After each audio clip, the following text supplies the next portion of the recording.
Let's talk about a lie, not the grand theatrical kind, but the quiet one. The whispered answer in an exam hall, the copied lines in a report, the fudged numbers on a timesheet. We've all seen it. We might have even done it. And we've all heard the excuse, whispered like a pardon. It was just a mistake, a slip, a moment of weakness. Let me be clear, that is the first and most dangerous lie, because cheating is not a stumble. It is not a puddle you step in by accident.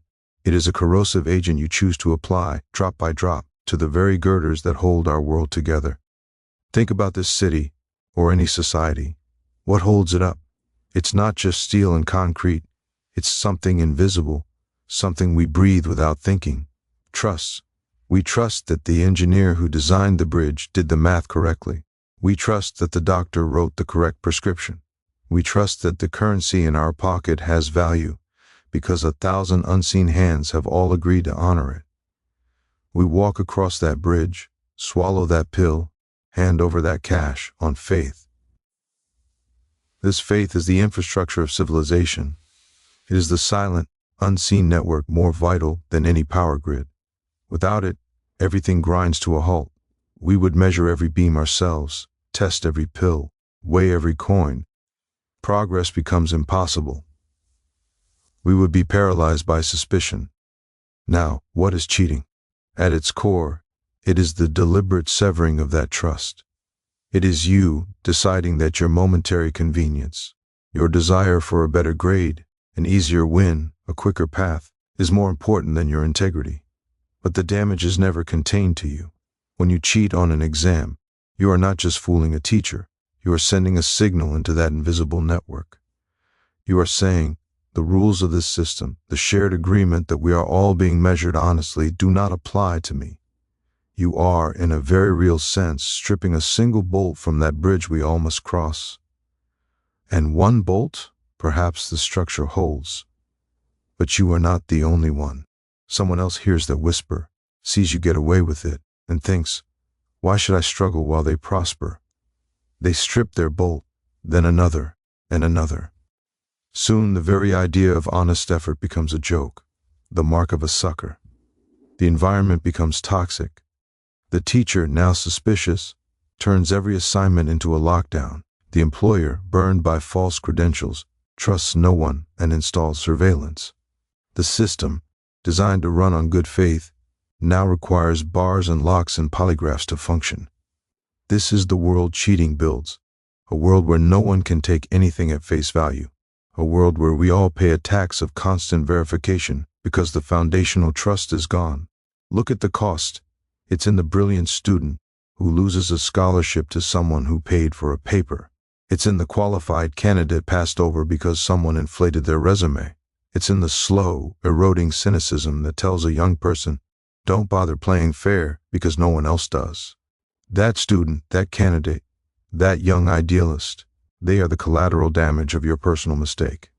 Their bridge is weaker because of the bolt you chose to remove. So no, it is not a private affair. There is no such thing. Your integrity, or your lack of it, is a public commodity. It is either a brick in the foundation we all stand upon, or it is a sledgehammer taken to it. Every time you choose the shortcut, you are not just making a mistake, you're becoming an architect of a weaker, more brittle, more suspicious world. You are voting for a reality where trust is a liability, and deceit is the currency. And that is a construction project that benefits no one, and ultimately will collapse on everyone inside. That is a choice with consequences that echo far beyond any grade, but perhaps you think the cost is only outward, that the only victim is a system, a grade curve, an abstract notion of fairness. This is the second, and perhaps most tragic deception. The greater theft is not from the world around you, it is from the person you are meant to become. When you cheat, you are not stealing a grade or a credential, you are stealing from your own potential. You are conducting the ultimate act of self-sabotage and calling it a victory. Consider what is forged in the struggle to learn, to master, to achieve. It is not the answer on the page. That is just the artifact. What is being built is you, your discipline, your resilience, your ability to stare at a complex problem, to feel the frustration of not knowing, to push through the fog of confusion, and to emerge on the other side with a hard-won understanding. That process is not an obstacle to the result. It is the very point of the exercise. It is the fire that tempers the steel. When you cheat, you bypass the fire. You reach into the furnace and pull out a shape that looks like a sword, but it has never been tempered. It is brittle. It will shatter at the first moment of real pressure. And that moment will come. It always does. Life does not offer a final exam you can cheat on. A crisis does not provide a answer key. A real opponent in the field will not be fooled by a credential you did not earn. When that moment arrives, and you are forced to rely on the skill you never developed, the knowledge you never integrated, the resilience you never forged, you will find nothing but a hollow where your capability should be. You traded the substance of strength for the shadow of success. You mortgaged your future competence for present comfort. This is the quiet tragedy that plays out in silence. It's the individual who faked their way through training, now frozen when a life depends on their skill. It's the professional who copied their way to a title, now exposed as a fraud when a project demands real ingenuity. They are not defeated by the world. They are defeated by the ghost of their own shortcuts. The person they pretended to be has a confrontation with the person they actually are, and the gap between them is a chasm they cannot cross. Worse still, you train your own mind for failure.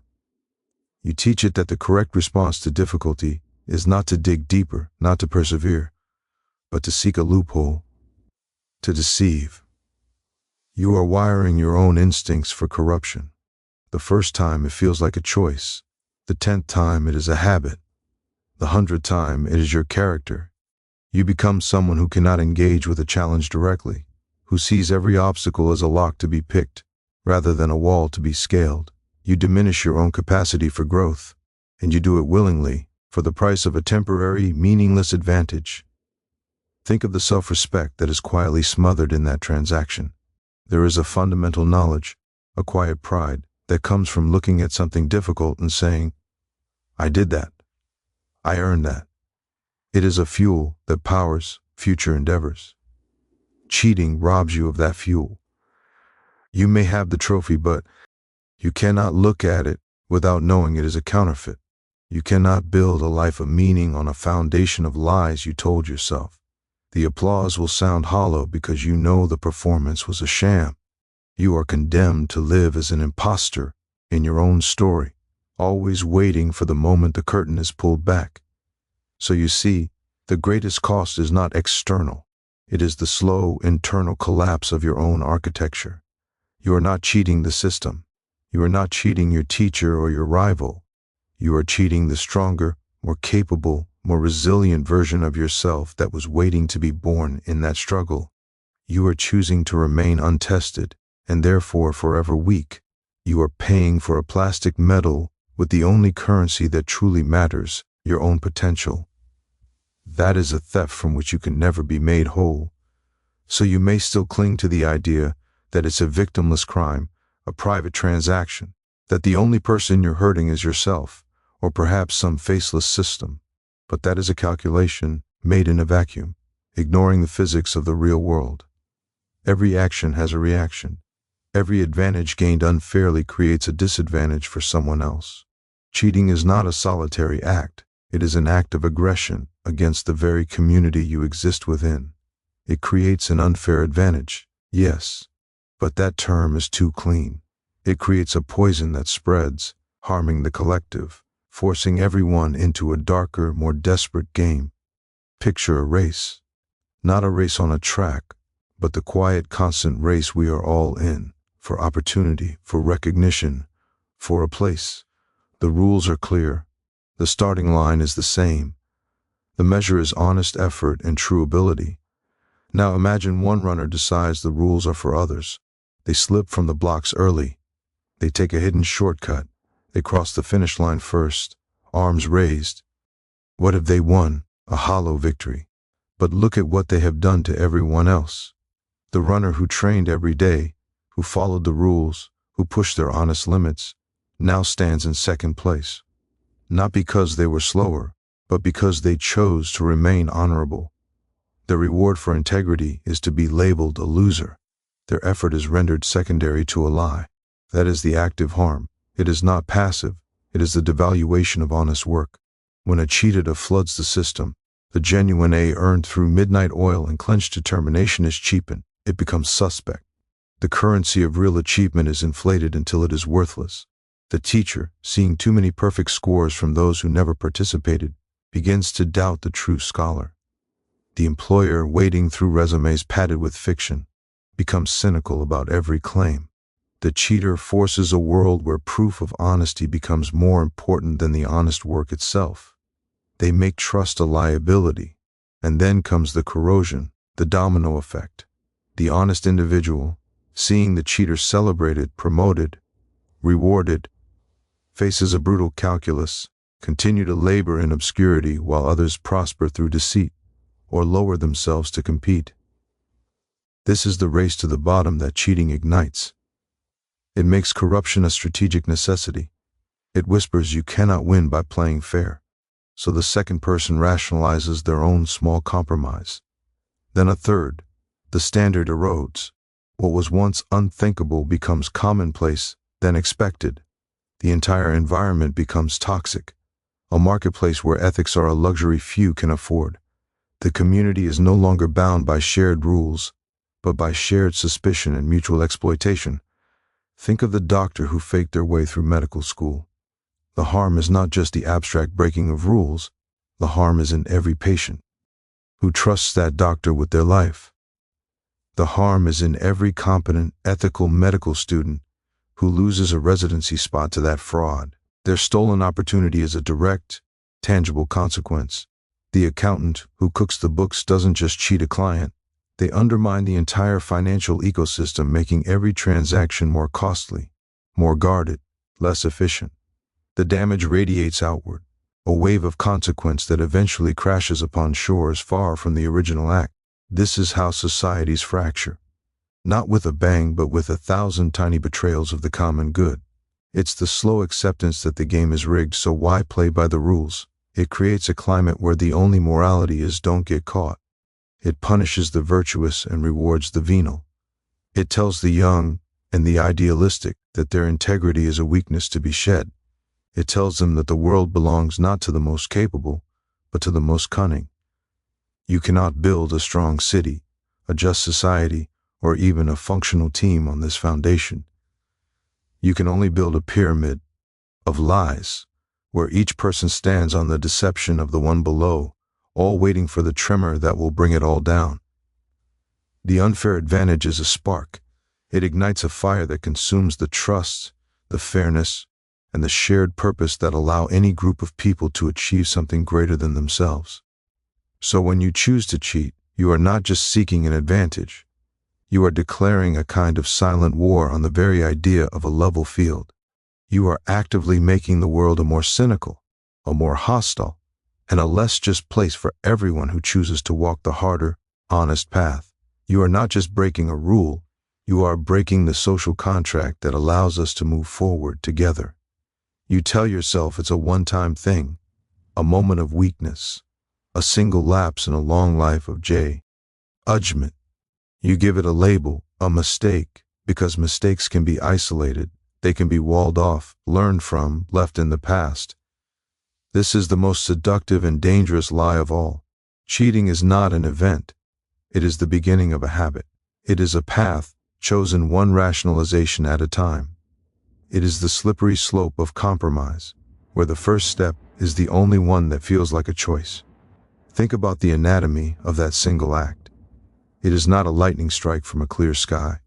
It is the culmination of a dozen smaller surrenders. First, there is the whisper of temptation. This is too hard. I don't have time. You silence the first quiet voice of conscience. That is compromise number one. Then you craft the justification. Everyone does it. The system is unfair anyway. It's just this once. You rewrite the rules in your own mind. That is compromise number two. Then you execute the deception, the glance, the copy, the lie. You cross the line you told yourself you would never cross. That is the third and most critical compromise. And in that moment, something fundamental is rewired.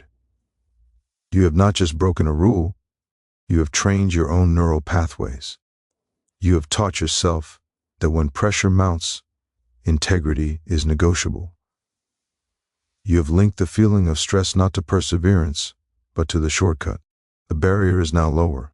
The fence has been climbed. The next time pressure comes, and it will, that new pathway is already there, worn a little smoother. The inner voice that says this is wrong is quieter, because you've already learned to ignore it. The justifications come faster, feel more true. What required a storm of anxiety the first time now requires only a light drizzle of discomfort. This is how character is unmade, not in grand, theatrical falls from grace, but in this silent, incremental corrosion. One act does not make you a cheater. B, it makes you someone who has cheated, and that identity is a seed. Water it with another exception, another special circumstance, and it grows. The habit forms. The territory of what you consider acceptable shifts, inch by inch, until you are standing on ground you would have once found unthinkable. You begin to see the world not as a place of challenges to be met, but as a series of locks to be picked, systems to be gamed. Your creativity, your intelligence, they are redirected from creation to deception. Look at the history of any great betrayal, any profound corruption. You will rarely find it began with a monstrous singular decision. It began with a small, seemingly harmless compromise, a minor fudging of numbers, a harmless white lie on a form, a borrowed idea presented as original. Each step felt manageable, justifiable, but the destination was inevitable. The path only slopes one way. You cannot take the first step onto that slope and believe you control the descent. This is why it is more than a mistake. A mistake is a wrong turn you immediately recognize and correct. Cheating is a wrong turn you justify, you map, and you then choose to take again and again because the road seems easier. It is the conscious cultivation of a flaw.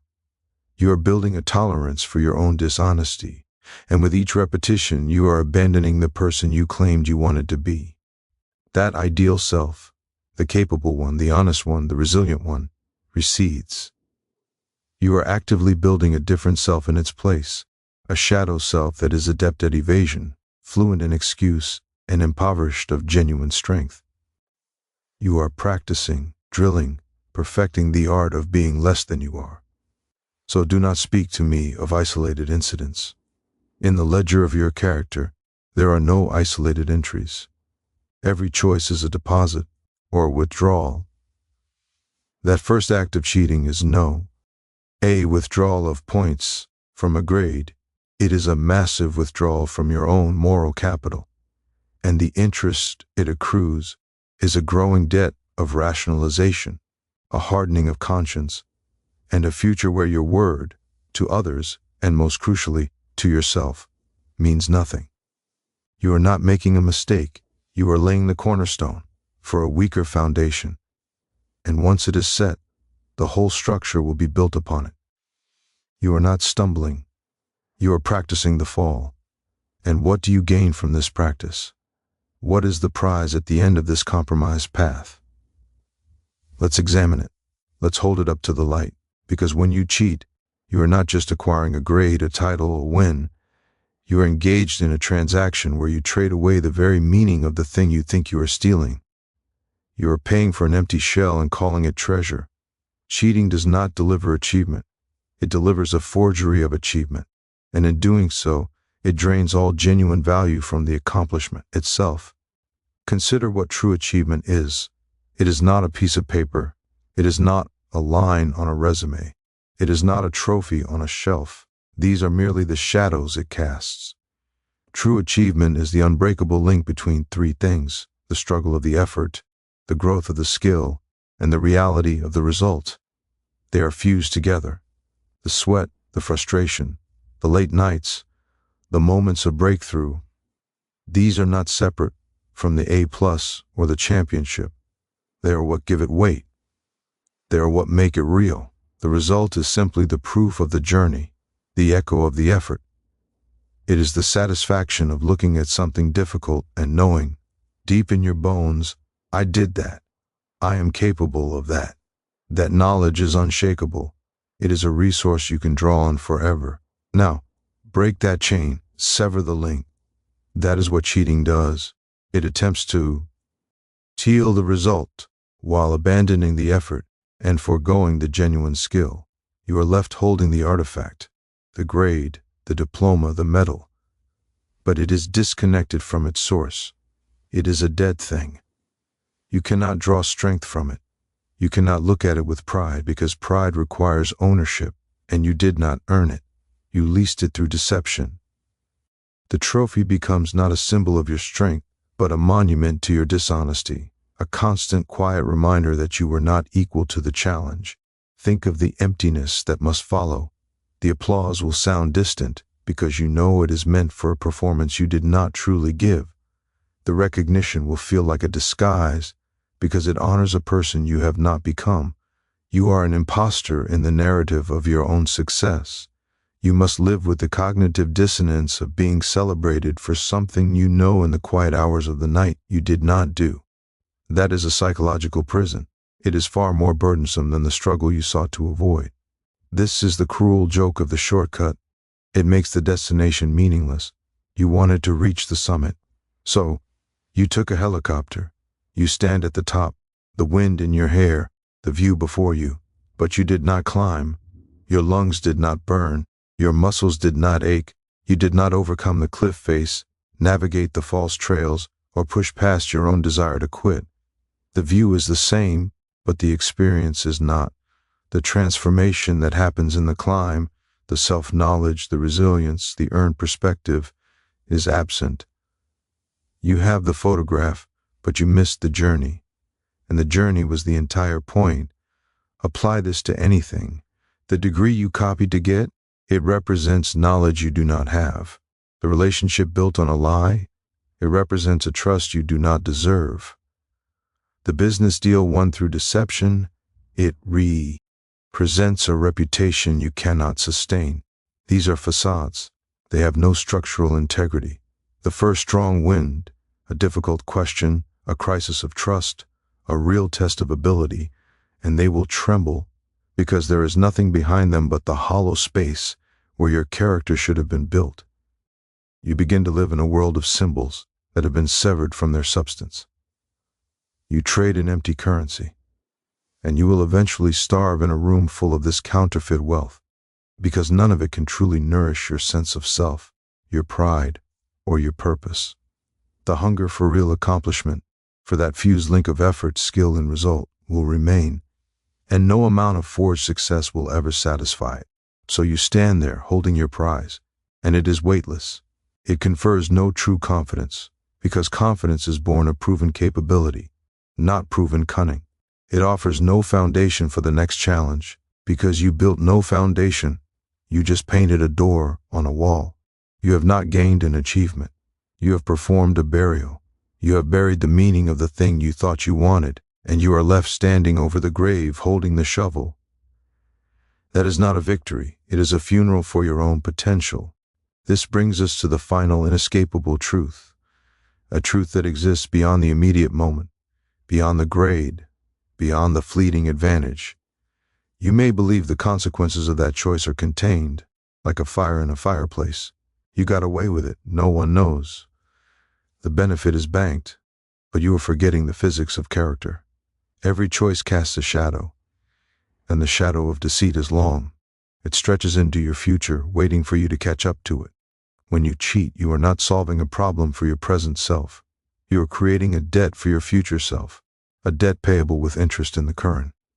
Sigh of opportunity, trust, and capability. Think of your future not as a blank page, but as a structure you are building, brick by brick, with every action you take today. The cheat is not a brick. It is a fault line poured into the foundation. Right now, it is invisible.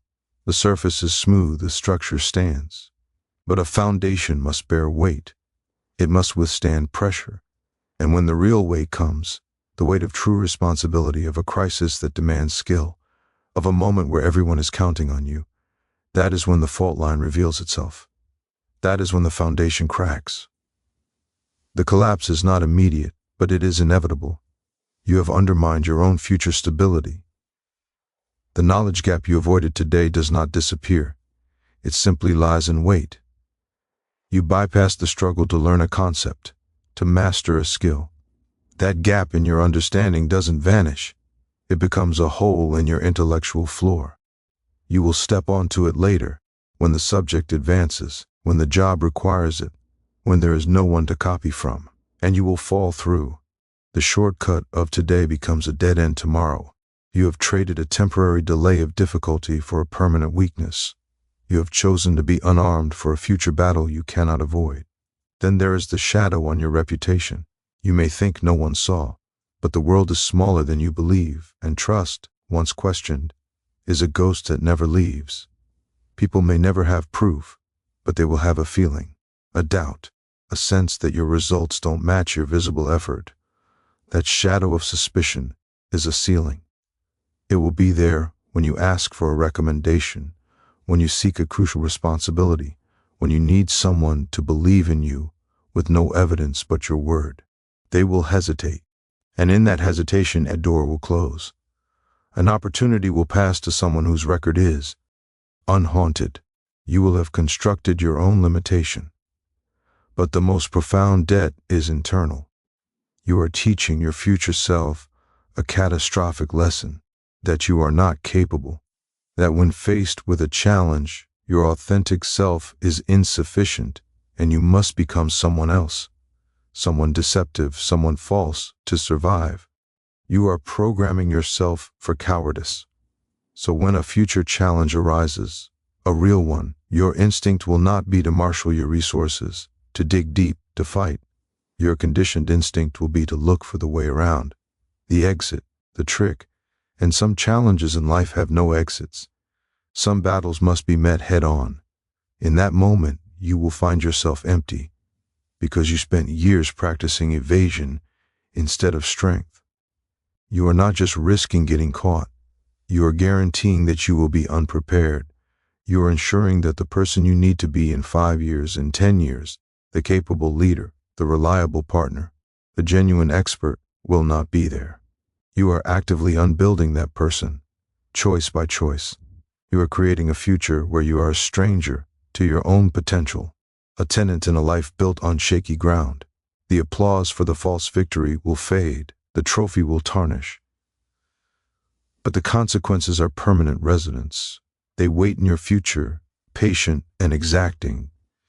The unexercised skill that is atrophied, the trust that was never fully earned, the quiet, gnawing knowledge that your successes are built on sand.